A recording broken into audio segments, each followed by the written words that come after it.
It was a special goal as well because I was at the game as a fan. I wasn't doing the TV. I just went as a fan to enjoy it. The club invited me, and that goal made Kenny Dalglish cry. So, always remember that. You made the king cry. The king made the king cry, yeah. There's a video where Steven Gerrard, the greatest captain in Liverpool's modern history, sits across from Mohamed Salah, looks him dead in the eye, and says this: "That goal made Kenny Dalglish cry." So always remember that you made the king cry. The king made the king cry. Stop and hear that. Gerrard just called Salah king, and he did while telling him he made another king, Kenny Dalglish, the man Anfield literally calls the king, cry in the stands.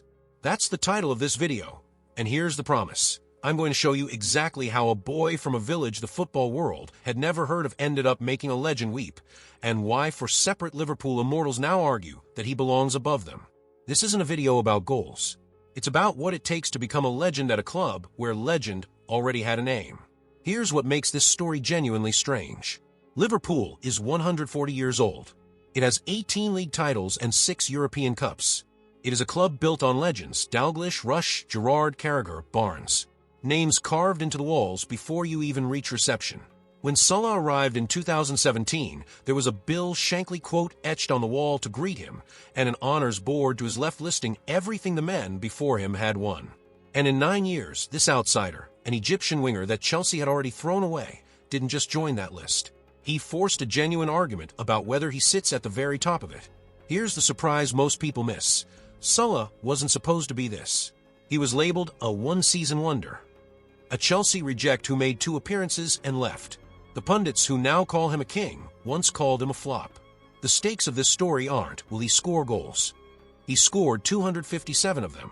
The real stakes are heavier. Can a man who arrived from the outside, from a different country, from a different era, actually own the identity of a 140-year-old institution? Or is there always a distance that numbers can't close? Hold that question. It's the whole video.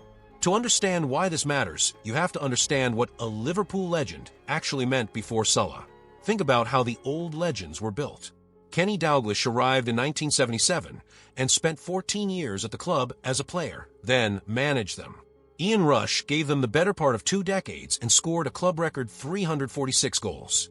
Steven Gerrard was a local boy, Liverpool through and through, 710 appearances, a one-club man who bled red. That was the formula.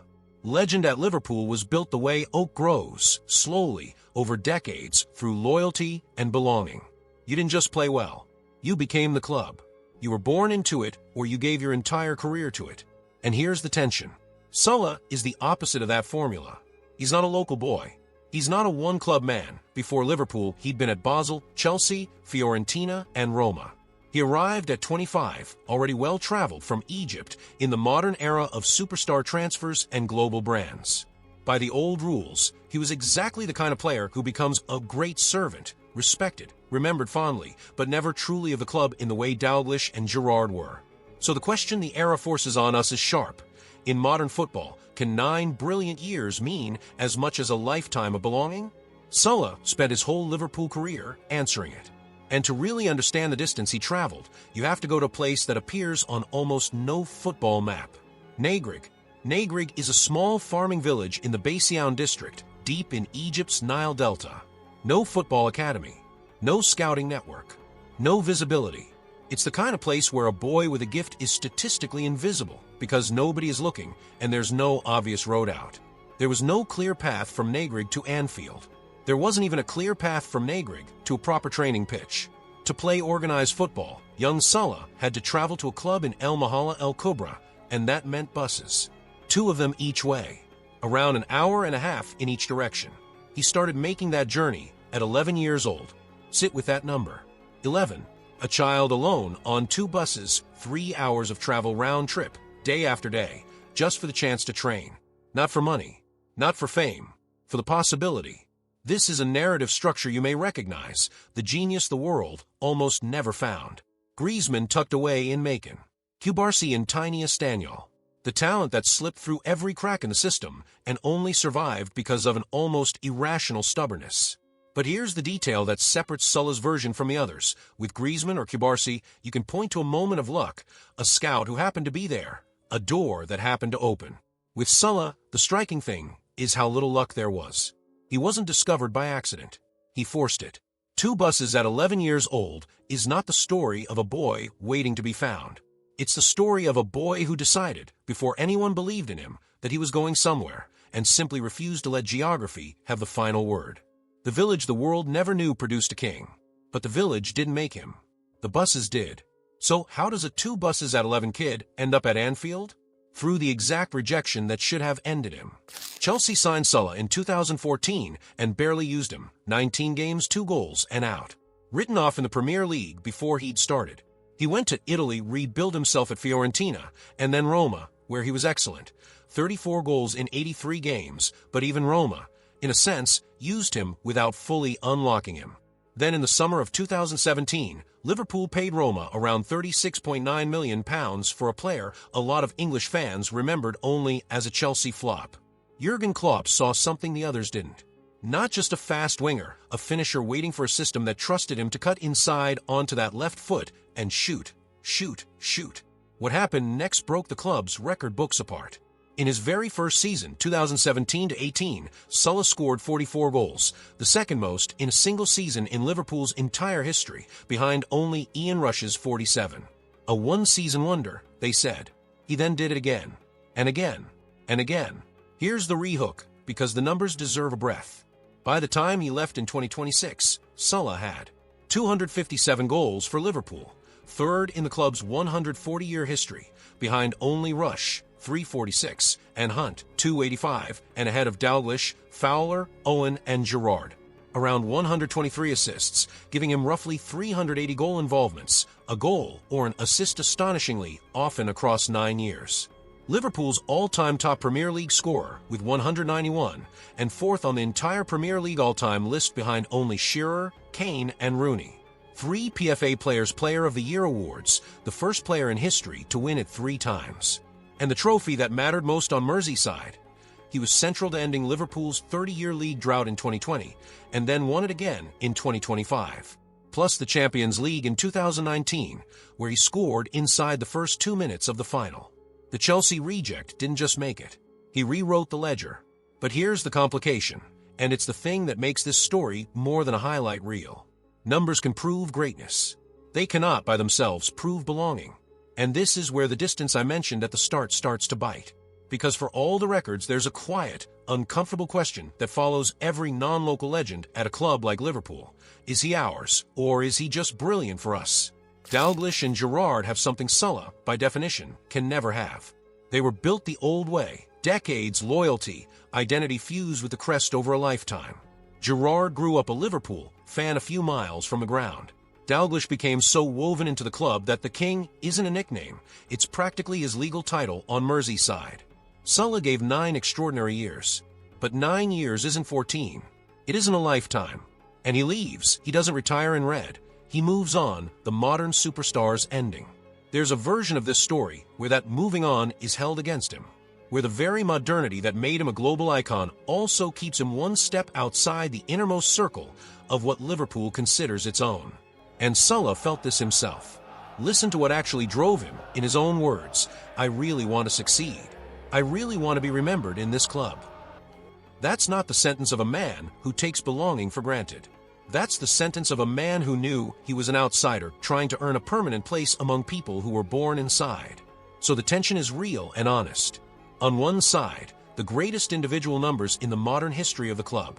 On the other, a 140-year-old definition of legend that was never designed for someone who arrived at 25 from a village in the Nile Delta. Could the numbers actually close that gap? For most players, no. For Salah, something unusual happened. The gap closed. Not because Salah argued it should, but because the men who defined the inner circle stepped forward, one by one, and pulled him inside. Watch this happen in cascade. Jurgen Klopp, the manager who won the Champions League and the Premier League alongside him, put it flatly, he's right up there. His records at Liverpool will be unmatched. Not very good. Unmatched. Ian Rush, the all-time top scorer, the man whose 346 goals Salah chased for years, said Salah. Well, I think Mo Salah had 9 seasons at Liverpool and he was absolutely phenomenal. You know, and he got voted the 4th best player ever. So that just goes to show how good Mo Salah was. A friend of mine and everything. And but he's, if he's not playing regular, you want to move on. I don't know where he's going to go, to tell you the truth. But I think he's having his rest, which is well-earned rest. But he'll be itching to get back to his new club and all that, and get back and playing football. Knew what he had to do to become a Liverpool legend, and he took it to a different level. Then Rush added the human detail, the one that shows real affection. Salah once asked him, deadpan, "Did you count your goals in training?" Rush laughed about the Scouse sense of humor the Egyptian had picked up. Think about that. The keeper of the goal record isn't guarding it from Salah. He's adopting him, calling him one of us. Jamie Carragher went furthest of all. Mo Salah is not just a Liverpool legend, he is a Premier League legend. He is possibly the best wide player we have seen. It's basically a fight between him, Kenny Dalglish and Steven Gerrard, to see who is Liverpool's greatest ever player. I would say Mo Salah is in the top 5 players to ever play for Liverpool Football Club. I would go Steven Gerrard, Kenny Dalglish, Graham Souness, Ian Rush, and I'd put Mo Salah in 5th position. That's how highly I rate him. That's how special this guy is. So give him what he wants, surely? No, it's not about giving somebody what they want. Carragher, a boyhood Everton turned Liverpool lifer, just put the outsider in a 3-way tie for the greatest human being to ever wear the shirt. Then Trent Alexander-Arnold, who grew up in the academy, placed Salah alongside Gerrard as the 2 number ones. For me, I've always said Stevie's the number 1, but I will put them both in the number 1 spot now, for sure. The only time anyone from that generation has dared put Gerrard level with someone else, and the someone else is Salah. And finally, Gerrard himself. Not a studio soundbite, a face-to-face conversation. The legacy speaks for itself. The numbers, the trophies, the way he set a culture and a standard under Klopp. He's up there with the greats of this club. Mohamed Salah is loved and adored by us all. Every one of these men had a reason to guard the door. Rush had his record. Gerrard had his status. Carragher had his lifetime of belonging. And instead of guarding it, every single one of them opened it. That's the climax. Not a goal. The moment the legends themselves decided the outsider was one of them, capped by the image we opened with, Kenny Dalglish, the king, crying in the stands over a goal scored by a boy from Nagrig. So let's go back to the question this whole video is built on. Can someone from the outside, from Egypt, from a village, from a different era, truly own the greatness of a 140-year-old club? Or is there always a distance the numbers can't close? Here's where I land, and I want to be honest about the tension rather than pretend it away. The distance is real. Salah will never have what Dalglish and Gerrard have, the lifetime, the local blood, the decades. That's not a criticism of Salah. It's just true. Legend built over a lifetime and legend built over 9 blazing years are not the same thing. But here's what 9 years did prove, that the distance and the greatness can coexist. That you don't have to be born inside to be pulled inside. Dalglish and Gerrard belong to Liverpool in a way Salah never quite will. And yet Rush, Carragher, Klopp, Trent, and Gerrard himself all looked at the numbers, the culture, the standard, and decided he stands level with the very best they ever produced. Maybe that's the real answer. Greatness at a club like this isn't decided by trophies alone, or goals alone, or even by time. It's decided by memory, by whether the people who came before you choose to remember you as one of their own. And they did. So what actually makes a legend? The trophies? The goals? The years? Or the tears of a king in the stands, and the moment other kings turn around and say, "He made me cry, and he's one of us." A boy took 2 buses at 11 years old out of a village nobody knew. He ended up making the king cry, and the king's peers decided that was enough. Tell me in the comments, is Salah Liverpool's greatest ever, or does the distance still matter? I really want to know where you land.